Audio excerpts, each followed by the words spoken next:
Քրիստոնեությունը հենց այս ուժի մասին է։ Աղոթքի ժամանակ մենք հնարավորություն ենք ստանում տեսնելու մեզ կողքից կամ Աստծո հայացքով։ Ուժեղ մարդը հենց ճշմարտությանը հավատարիմ մարդն է, ու այդ ճշմարտությունը որևէ կերպ չզիջող մարդն է։ 300 տարի տևած անընդհատ հալածանքներից հետո քրիստոնեությունը դարձավ համաշխարհային գերակայող կրոն։ Քրիստոնեությունը այնպես չէ, որ իր մարման փուլում է հիմա, այլ նոր ծաղկման փուլում է։ Աստծուց ոչ մի բան չի կարող պակասել երբեք։ Մեր դեղատոմսը նախ եւ առաջ հրաժարվել հպարտությունից։ Հպարտությունը արժանապատվությունը չի մարդու։ Բարև ձեզ։ Նոր հայացք հաղորդաշարի ընթացքում այսօր խոսելու ենք ուժեղ կրոնի քրիստոնեության մասին։ Մեր տաղավարում է Տեր Տիգրան Քահանա Բադիրյանը։ Տեր հայր, շատ ուրախ ենք այսօր ձեզ այստեղ տեսնել։ Տեր հայր, երկու հակասող կարծիքներ կան։ Ոմանք պնդում են, որ քրիստոնեությունը թույլերի կրոն է, մեզ թուլացրել է, խեղճացրել է, եւ հակառակ կարծիքը, որ ուժեղների կրոն է։ Հիմա հասկանանք, քրիստոնեությունը ուժեղների կրոն է վերջապես։ Ես էլ շատ շնորհակալ եմ հրավերի համար։ Ուրեմն անդրադառնալով հարցին, մենք նախ եւ առաջ պետք է հասկանանք, թե ինչ է նշանակում ուժեղ ու որտեղ է ուժը։ Ռուսական տիրույթում, մշակույթի մեջ այտենց հայտնի հարց կա, в чем сила, հա, կամ who the power, անգլերեն են ասում շատ։ Սա իրականում շատ կարևոր հարց է, այս հարցին պատասխանելու ու ընկալելու համար։ Ուրեմն ուժի վերաբերյալ կան արդեն իսկ տարբեր պատկերացումներ, աշխարհիկ ու հոգևոր տարբեր պատկերացումներ։ Աշխարհիկ պատկերացումը ուժի վերաբերյալ բռնությունն է, այսինքն ուժեղ է նա, ով կարողանում է բռնանալ առանց հետևանքի, հա, կամ իր համար մինիմալ հետևանքով։ Իհարկե, այս աշխարհիկ պատկերացումը հակասում է ընդհանրապես եւ բնագիտական կանոններին եւ աշխարհի կոսմոսի կանոններին, հա, այսինքն տիեզերական կանոններին, որովհետեւ յուրաքանչյուր ուժ ծնում է իրենից հակաուժ ֆիզիկայում, հա, եթե մենք անգամ պատին ենք սխմում, պատնել մեզ մեր սխմած ուժով նույն ձևի հետ է սխմում, այսինքն ոչ մի բռնություն անհետևանք ըստ էության չի մնում եւ մարդը յուրաքանչյուր բռնությունից ստանում է նույնչափ հետ հարված իրեն, բայց մենք քանի որ աշխարհը, քանի որ պահիտակ է գնահատում ամեն ինչ ու մի փոքր ֆրագմենտով, հա, ժամանակի թվում է թե կան այս ամեն բռնության մեջ կան հաղթողներ ու պարտվողներ։ Ուրեմն ուժի վերաբերյալ աշխարհիկ պատկերացումը ինքնին արդեն թյուր պատկերացում է աշխարհի մասին եւ վերջի վերջո քրիստոնեության մեծ ներդրման շնորհիվ եւ քրիստոնեության տարածման շնորհիվ կարծես թե ժամանակակից ամբողջ աշխարհում բռնությունը չի համարվում ուժի արտահայտում կամ լեգիտիմ կամ ճիշտ ուժի արտահայտում, այլ հայացքը փոխվում է ավելի գաղափարական ընկալման վրա։ Ուրեմն քրիստոնեության ուժը երեխայի ուժն է։ Ինչն է երեխայի ուժը։ Տեսեք, այն մարդիկ, ովքեր մեզ լսում են, ովքեր ծնողներ են, գիտեն, որ մարդը, ծնողը պատրաստ է իր երեխայի համար անել ամեն ինչ, առանց նրանից տիպողություն ստանալու, առանց բռնաճնշումների երեխայի կողմից, իհարկե մինչև որոշ տարիքը, զուտ իր կամքով ու անել ամենալավը այս երեխայի համար։ Ինչի համար, որովհետև երեխան ունի անմեղություն, երեխան ունի կեցության մի ձև, որը պահանջում է քո խնամքը։ Ուրեմն քրիստոնեությունը հենց այս ուժի մասին է, հա, ոչ թե բռնության, այլ անմեղության եւ այդ անմեղության մեջ կատարելության։ Ու դրա համար քրիստոնեական ընկալումները նաև բերել են մանկավարժական նոր մոտեցումներ, երեխաների ու մարդու հանդեպ ընդհանրապես նոր ընկալումներ, որոնք միտված են ձևավորելու ուժեղ մարդկանց։ Վերջի վերջո մարդու զուտ ֆիզիկական կարողությունները շատ սահմանափակ են եւ եթե մենք հենվեինք զուտ մեր ֆիզիկական ուժի վրա, մենք հիմա չենք ունենա երկնաքերեր, չենք ունենա շենքեր, այս տեսախցիկները, որ մեզ նկարում են, էլի ֆիզիկական ուժի հետևանք չեն, այլ մտածելու եւ ավելի լավը դառնալու ձգտում, որովհետև այդ խնամքը, որ ծնողը տալիս է երեխային, նրան ավելի հասուն դարձնելու, ավելի մեծացնելու համար է ու Աստծո խնամքն էլ ու Աստծո ուժը, որ տրվում է մեզ, իր ողորմությամբ, իր բարեգթությամբ, մեզ ավելի լավ, ավելի հասուն դարձնելու համար է։ Եվ դրա համար Հայր մեր աղոթքում, երբ որ խոսում է թող մեր պարտքերը, ինչպես մենք ենք թողում մեր պարտապաններին, սա մի հետաքրքիր բանաձև է ընդհանրապես քրիստոնեական կյանքի։ Ինչպես Աստված է վերաբերվում մեզ, մենք վերաբերվում ենք մարդկանց, եւ այս ուղղահայաց եւ հորիզոնական հարաբերություններն են մարդու ուժի գրավականը եւ ինքնաբավության գրավականը նաեւ։ Տեր Հեր, այսինքն այդ ամենը նաեւ քրիստոնեության շնորհիվ է, երբ այդ ուժի մեկնաբանությունը փոխվում է։ Այո, կարծում եմ սա աքսիոմատիկ ճշմարտություն է, որովհետեւ մինչ քրիստոնեությունը եղած բոլոր կրոնները, որ մեզ հայտնի են, բազմաստվածությունը, զրադաշտականությունը, բուդդիզմը, այսինքն վեդայականությունը, հա, հինդուիզմը մեծ հաշվով, որտեղ բուդդիզմը մի քիչ վիճելի է, թե քրիստոնեությունից առաջ է որպես համակարգ կրոնական ստեղծվել, թե չէ։ Սրանք բոլորը հիմնված են զուտ բնազդային ընկալման վրա կամ տեսակների գոյության այս տրամաբանության վրա են հիմնված, որոնք թեորիայում, հա, շատ գեղեցիկ են հնչում ու կարծես թե տրամաբանության մեջ ամեն ինչ ճիշտ է, բայց իրականության մեջ, երբ որ մենք նայում ենք կյանքին ու աշխարհին, տեսնում ենք, որ այս տրամաբանությունը չի գործում, որտեղ վերջի վերջո,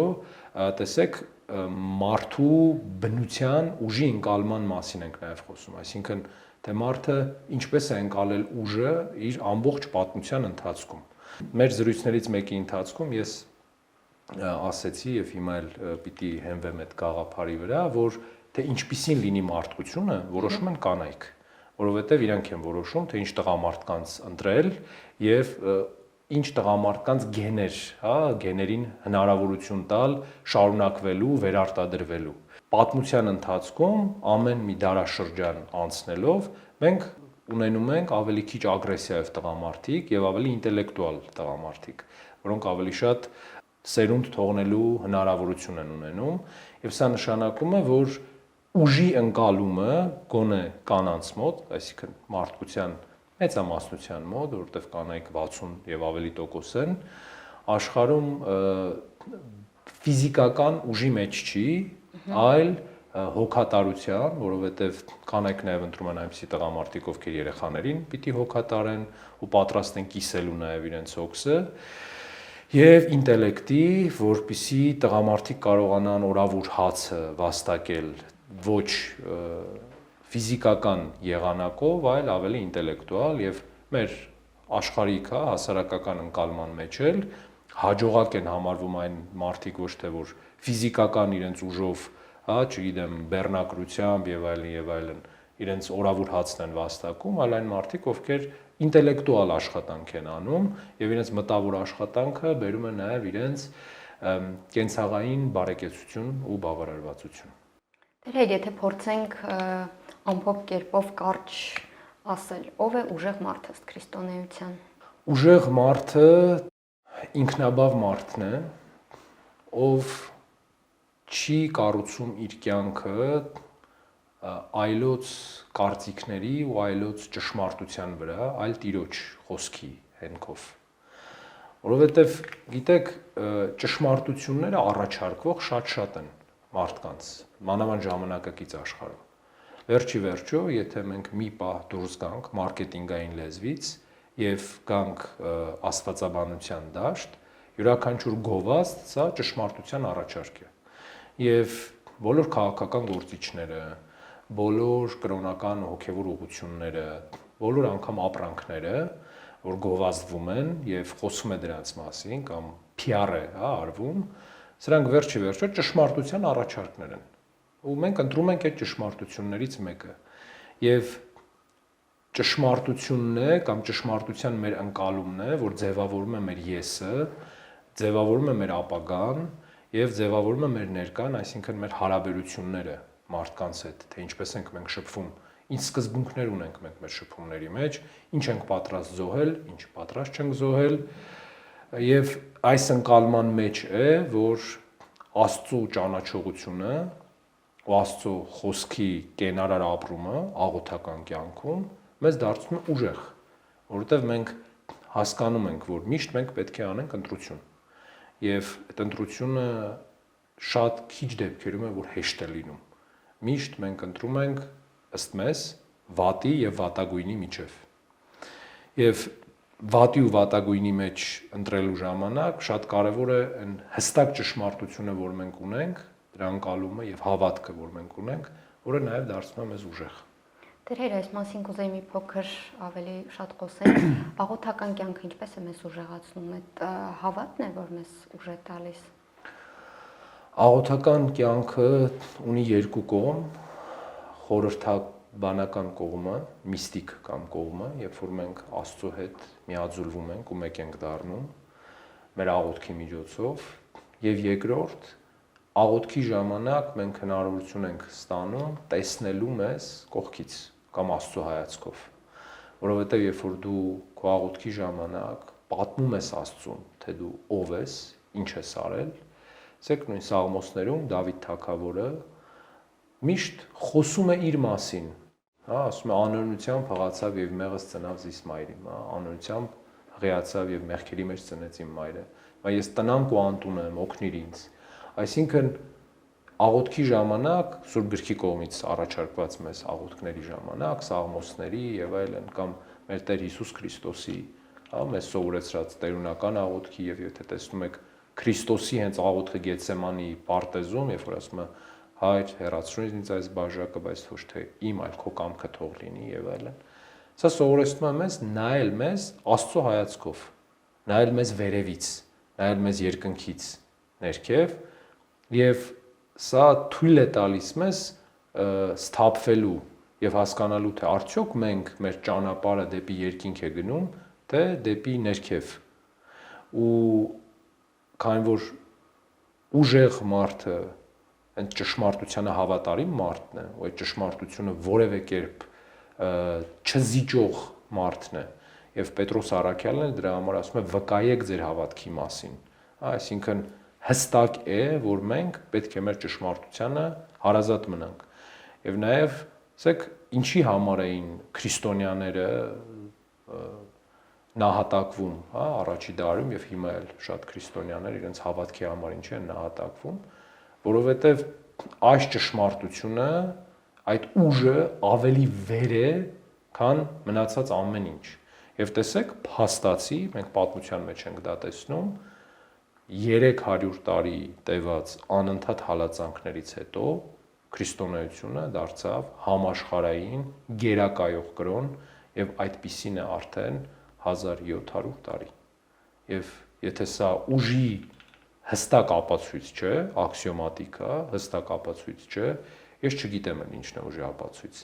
որովհետեւ բռնությամբ որևէ հեղափոխություն, հա, սկսենք Հռոմի կայսրությունից, հա, առաջին հանրապետությունը, եռապետությունը,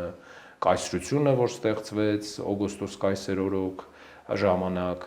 դրանից հետո գանք եվրոպական հեղափոխությունները, ֆրանսիական 5 հեղափոխությունները, խորհրդային միությունը, չգիտեմ, թաթար-մոնղոլական արշավանքները, արաբական արշավանքները, սելջուկյան թուրքերի արշավանքները, օսմանների կայսրությունը եւ այլն։ Դրանցից որևէ մեկը նման տևողություն չունեցավ։ Ու քրիստոնեությունը այնպես չէ, որ իր մարման փուլում է հիմա, այլ նոր ծաղկման փուլում է։ Այսինքն սա ցույց է տալիս, որ այո, կարճ ժամանակի մեջ միգուցե բռնությունը ավելի արագ ու էֆեկտիվ է, բայց երկար ժամանակի մեջ հաղթելու համար պետք է անպայման ճշմարտությունը եւ հավատքը, եւ դրա համար է մեր Տերը ասում է ով համբերեսցե իսպառ նա կեցցե։ Դեր մի թյուր կարծիք կա, որ քրիստոնեությունը մեզ փոխանցում է պատգամներ, որոնք կարող են մեզ խեղճացնել, օրինակ ներելու վերաբերյալ, չչարանալու, նույնիսկ թշնամու սիրելու վերաբերյալ, հավանաբար հենց այդ է պատճառը, որ մարդիկ մտածում են, որ թույլ կրոն է քրիստոնեությունը։ Ուրեմն այո, քրիստոնեությունը, մեր Տեր Հիսուս Քրիստոս մեզ պատգամում է ներել մարդկանց, սիրել մարդկանց, ու նոր հնարավորություն տալ մարդկանց։ բայց մեր Տիրոջ խոսքը չի հենվում մարդու թերարժեքության կոմպլեքսի վրա, որովհետև դիմացինին ներել չկարողանալու խնդիրը ոչ թե բխում է դիմացինից կամ թուլությունից, այլ հենց մարդուց, որտեղ ինքը այնքան թերարժեք է զգում իրեն եւ մտածում է, որ եթե ինքը դիմացի մարդուն ներեց,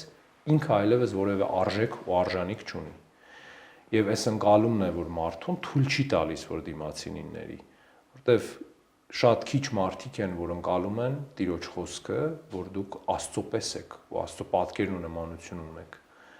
Աստծուց ոչ մի բան չի կարող պակասել երբեք։ Եվ եթե մենք գիտենք, որ մենք Աստծո նման ենք ու Աստծո պես ենք, անգամ ամենախորը վիրավորանքի դեպքում, եթե մենք մարդուն ներում ենք, մեզնից ոչ մի բան չի պակասում։ Իհարկե այդ ներումը ենթադրում է, եթե մարդը քեզնից ներողություն է խնդրում, հա, սա բնական ու պարզ բան է։ Այս թերարժեքությունն է, այդ մարդու թուլությունն է, որ իրան թուլ է դարձնում, որովհետև ինքը ներումը չի ընկալում այնպես, ինչպես Աստված է խոսում դրա մասին։ Երկրորդ հնարավորությունը չի ընկալում այնպես, ինչպես Աստված է խոսում դրա մասին։ Եվ սրա այս ընկալման հիմնական պատճառը այն է, որ մարդիկ ընդհանրապես Սուրբ Գիրքը նայում են հատվածաբար, որոշ առանձին համարներով, երբեք խորամուխ չլինելով իմաստի մեջ, եւ այդ խորամուխ չլինելու պատճառներից մեկն էլ այն է, որ մարդիկ իրենց քրիստոնեական կյանքը մտածում են, որ հնարավոր է կազմակերպել առանց եկեղեցու մեջ լինելու, առանց աղոթական կյանքի, առանց հոգեվորականի առաջնորդության, այլ իրենց մեջ Աստծուն հավատալու։ Իսկ յուրաքանչյուր մարդ, որ իր մեջ է Աստծուն հավատում, Աստծուն չի հավատում, այլ կուռքի է պաշտում, որ ինքն իր համար ստեղծել է ուրեմն ճապոնացիները ունեն սինտո կրոնը, հա, որ չինարեն թարգմանաբար, չինարեն կոչվում է կամինոմիգի կամ նախնիների կամ աստվածների ճանապարհ, հա։ Ճապոնացիների մոտ մի հետաքրքիր բան կա, ամեն մի տուն, ամեն մի ընտանիք ունի իր հովանավոր նախնին, հա, այսինքն մի կուռք, որը ամեն ձև պաշտպանում է, ոնց որ շատ հարմար է ամեն ինչի համար, հա, այսինքն ինքը բոլոր իրանց թերությունները արդարացնում է, բոլոր իրանց սխալները ասում է, չէ, դուք ճիշտ եք անում, դուք լավն եք, այ մնացածն են վատը։ Ուրեմն նման վերաբերմունքը ավելի սինտոիզմին է վերաբերում եւ այս ընկալումը ունի, քան քրիստոնեությանը, որովհետեւ Աստծո ճշմարտությունը վեր է յուրաքանչյուր անձից եւ անձնական ընկալումներից։ Ու դրա համար է Հիսուս Քրիստոս ասում, ով որ իր անձը կորցնի ինձ համար, կգտնի այն։ Իսկ ով որ գտնի, հա, այսինքն որ չուզենա իր Աստծո ճշմարտությունը վեր դասել իրենից,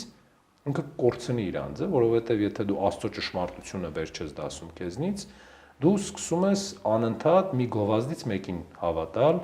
անընդհատ նոր ապրանքներ վերցնել, ոնց որ շատ հաճախ մեր մոտ, չգիտեմ, տարբեր փաթեթների առաջարկներ են լինում կամ հանգստի, հա, տենց տարբեր առաջարկներ, որ նայում ես մեկը մեկից լավ է, մեկը ընտրում ես, բայց հետո տեսնում ես, չէ, էս ավելի լավն էր եւ այլն, ու անընդհատ այդ անորոշության մեջ ես լինում, անընդհատ փնտրում ես ոչ մի բանը։ Եվ աշխարհի ամենամեծ խնդիրը հենց այս է, որ մարդը իր կյանքի մեծամասնությունը անցկացնում է ոչ մի բան փնտրելուց։ Եվ դրա համար դառնում է թույլ ու դառնում է կառավարելի մնացած մարդկանց կողմից, որովհետև մի շատ կարևոր թեմա էլ կա, չգիտեմ կանդրադառնաք դուք ձեր հարցերում թե չէ, որ քրիստոնեությունը որպես թուլություն նաև ընկալում է նրա ընդհանուր կրոնի տրամաբանության մեջ, որ կրոնը ստեղծված է մարդկանց կառավարելու համար։ Եվ շատ հաճախ այս մարդիկ, ովքեր խոսում են դրա մասին, ասում են իբրև թե Մարքսի խոսքերը, հա, որ կրոնը օփյում է ժողովրդի համար, բայց իհարկե այս խոսքը Մարքսի խոսքը չի, այլ մի կաթոլիկ հոգևորականի, որի անունը ճիշտ ասած հիմա չեմ հիշում, բայց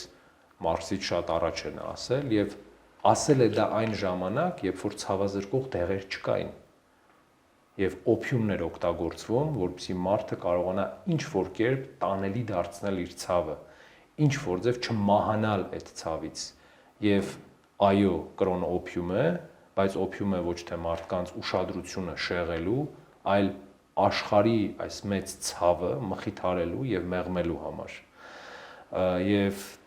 որևէ, տեսեք, շատ պարզ մի բան, քրիստոնեության տարածումից հետո եւ Եվրոպայում եւ Հայաստանում մեր տարածաշրջանում նայեք տեսեք բոլոր հեղափոխությունները ում կողմից են նախաձեռնվել, ովքեր են եղել ազատագրական պայքարները, ովքեր են եղել կենտրոնական մարդիկ, հոգևորականներ, եկեղեցու գործիչներ եւ նրանք են, որ սթափ կարողացել են մտածել, նրանք են, որ համակարգի համար անկառավարելի են եղել, որովհետեւ իրանք Աստծուն ունեն իրենց մեջ, որովհետեւ ճշմարտություն ունեն իրենց մեջ եւ հիմա էլ ընդվզում են անարդարությունների դեմ այն մարդիկ, ովքեր Աստծուն են փնտրում, ովքեր ճշմարտությունն են փնտրում։ Իհարկե, շատ մարդիկ կան, ովքեր փնտրում են իրենց ստամոքսը, ինչպես Թեսաղոնիկեցիների թղթում ասում է Պողոս Առաքյալը, բայց ստամոքսի փնտրտուքը վերջանում է այնտեղ, երբ որ դու բավարարում ես քո սովը, հա, կամ ստանում ես մի այնպիսի առաջարկ, որը ըստ էության քո պահանջմունքները բավարարում է։ Բայց նվիրական պայքարը, նվիրական գործողությունները արդարության, հանուն արդարության ու հանուն ուժի քրիստոնեական ընկալման միշտ եղել են հավատացյալ մարդկանց կողմից, ովքեր իրոք հավատացել են այդ ամեն ինչին։ Տերեր, մեր բնակչության 80%-ից ավելին, հա, եթե չեմ սխալվում, քրիստոնյաներ են, բայց ասել, որ մենք ուժեղ ենք, երևի թե հիմա ճիշտ չի լինի, ինչու։ Ուրեմն ցավոք սրտի 80-88%-ը, եթե չեմ սխալվում, վերջի մարդահամարի հաշվարկով ոչ միայն քրիստոնյաներ են ուղղակի, այլ հայրաքելական եկեղեցու հետևորդ քրիստոնյաներ են։ Մենք ունենք իհարկե կրոնական այլ հարանվանություններ ու ազգային փոքրամասնություններ, որոնք այո, շատ փոքրամասնություն են մեր երկրում, բայց իհարկե գոյություն ունեն։ Ցավոք սրտի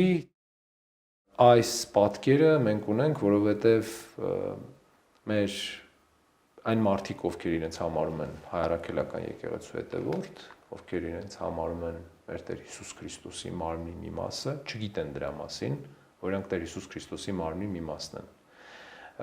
Շատ մարդիկ մտածում են, որ քրիստոնեությունը սկսվում եւ ավարտվում է մոմավառությամբ, ժամանակ առ ժամանակ մատաղ անելով կամ չանելով եւ Աստծուն ճաշկերույթների ժամանակ, կենացների ժամանակ հիշելով։ Եվ սա ցավոտ իրականությունն է, որ մենք ունենք, եւ իհարկե, այստեղ կարող է լինել փոխադարձ մեղադրանքներ, հա, հոգեվորականների, թերի ծառայության, եկեղեցու, որպես համակարգ, որպես ինստիտուտ թերացումների մեջ։ Բայց ես անկեղծ ինքս երբեք չեմ հանդիպել մի մարդու, ով ցանկացել է զրուցել հոգևորականի հետ, ցանկացել է գտնել մի հոգևորական, որը կբացատրի իրեն հուզող բոլոր հարցերը եւ ով կառաջնորդի իրեն իր հոգևոր ճանապարհում ու չի գտել։ Ես նման մարդ չեմ տեսել։ Այո, կան եւ լավ մարդիկ եւ վատ մարդիկ։ Կան եւ ինչ որ մեկի համար լավ հոգևորականներ, որոնք միևնույն ժամանակ կարող ինչ որ մեկի համար վատը լինել, եւ կա հակառակը, հա, ինչ որ մեկի համար վատ, որոնք շատերի համար լավն են։ Բայց որևէ մեկը չի ստիպում, հա, կպնել մի հոգևորականի, ով քո ընկալմամբ չի հասկանում քեզ։ Մենք փառք Աստծո, գոնե Երևան քաղաքում կամ Հայաստանում եւ Սփյուռքում ունենք շատ հոգևորականներ եւ ունենք տարբեր կապի միջոցներ, on-line, հեռախոսային, հատկապես այսօր։ հա, այսինքն անպայման չի ամեն անգամ աղունիկ ուղարկել, որ այդպես սпасել 3 ամիս, որ գնա այդ նամակը, արդեն իրավիճակը փոխվի։ Այսինքն այն մարդը, ով ինչպես ավետարանն է ասում, որ ով փնտրում է, նա գտնում է իրականում։ Այսինքն եթե ճշմարտությունը փնտրում ես, ճշմարտությունը գտնում ես անպայման։ Բայց պետք է այստեղ ամենակարևոր բանը ճշմարտությունը փնտրելն է։ Ոչ թե քո ճիշտ լինելը, այլ ճշմարտությունը իրականում։ Եվ այս ճշմարտության փնտրտուքի ճանապարհին մարդը պիտի կարողանա նաև ինքն իրեն նայել ու ինքն իրեն իր հանդեպ ունենալ այդ ճշմարտության հետ համեմատվելու եզրերը եւ ցանկությունը։ Տերեր, այսինքն մեր դեղատոմսը ո՞րն է, փնտրել ճշմարտությունը։ Մեր դեղատոմսը նախ եւ առաջ հրաժարվել հպարտությունից,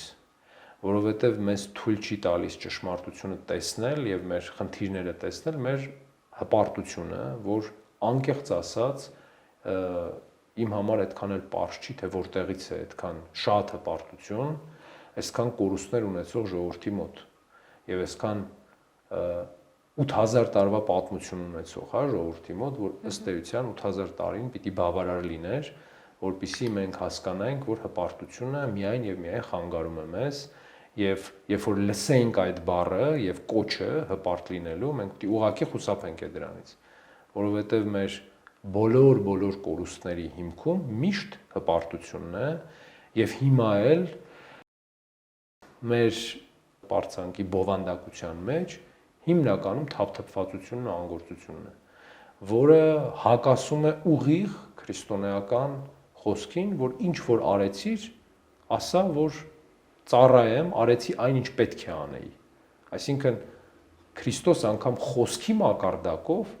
մեզ զգուշացնում է այս ամեն ինչից, այս պարծենկոտությունից, այս հպարտությունից, հա, հպարտությունը արժանապատվությունը չի մարդու, հա, դրանք տարբեր բաներ են, լրիվ տարբեր բաներ, որտեղ արժանապատվությունը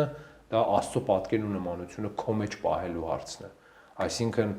ապրել այնպիսի կյանքով, հա, երբ որ դու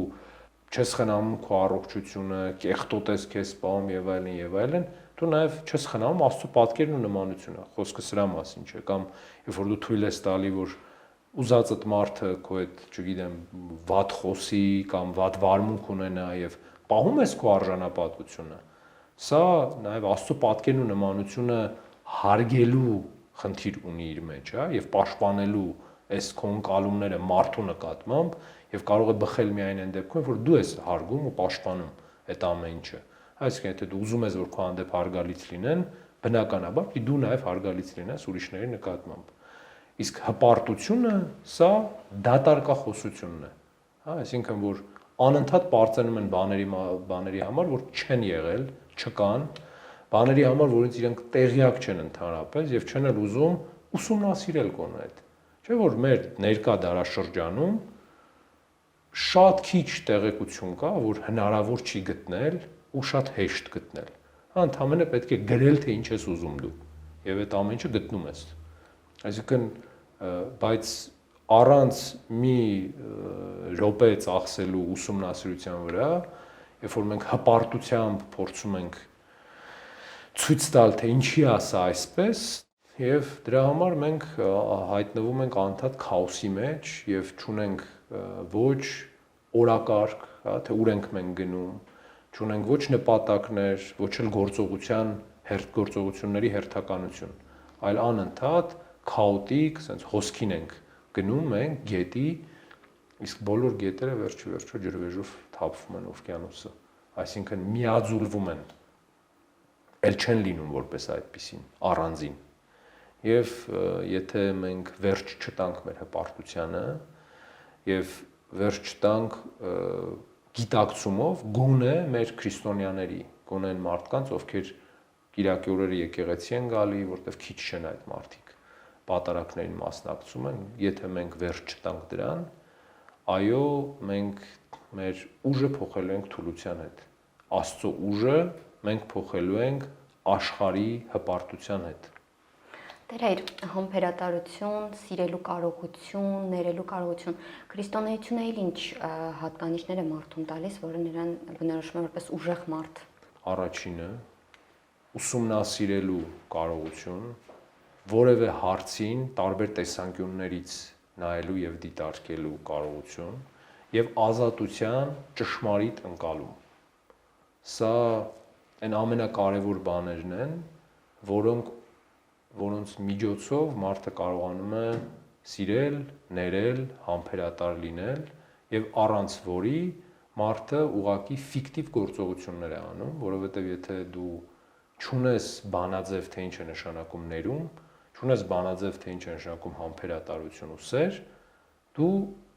դրանք ընկալում ես հոլիվուդյան ֆիլմերի մակարդակով, տարբեր ինստագրամյան ռիլերի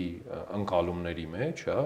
թե ինչ է սերը, ասենք, չգիտեմ, մարդկա մտածում է, որ սերը դա 101 վարդ նվեր տալնը կամ մեծ արջուկ նվեր տալնը։ Եվ սա էլ է ընկալում, բայց բնականաբար սա չի սերը, հա, որովհետև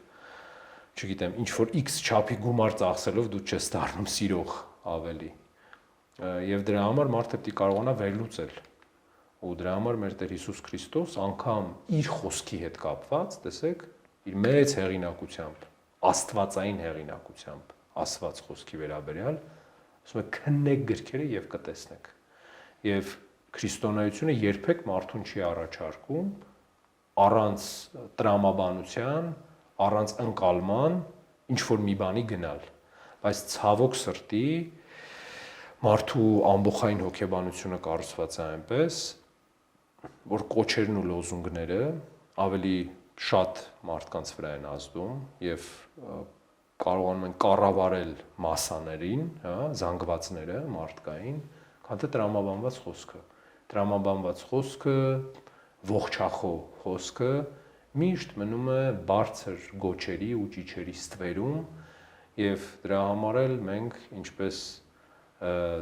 Երվանդոտյանն էր ասում, առաջ բորալով դեպի անդունդը կերթանք։ Շնորհակալ եմ հետաքրքիր զրույցի համար։ Ես էլ եմ շատ շնորհակալ հրավերի համար եւ հետաքրքիր հարցերի համար։ Ես հիշեցնեմ, որ Նոր հայացք հաղորդաշարի ընթացքում զրուցում ենք ուժեղ կրոնի մասին։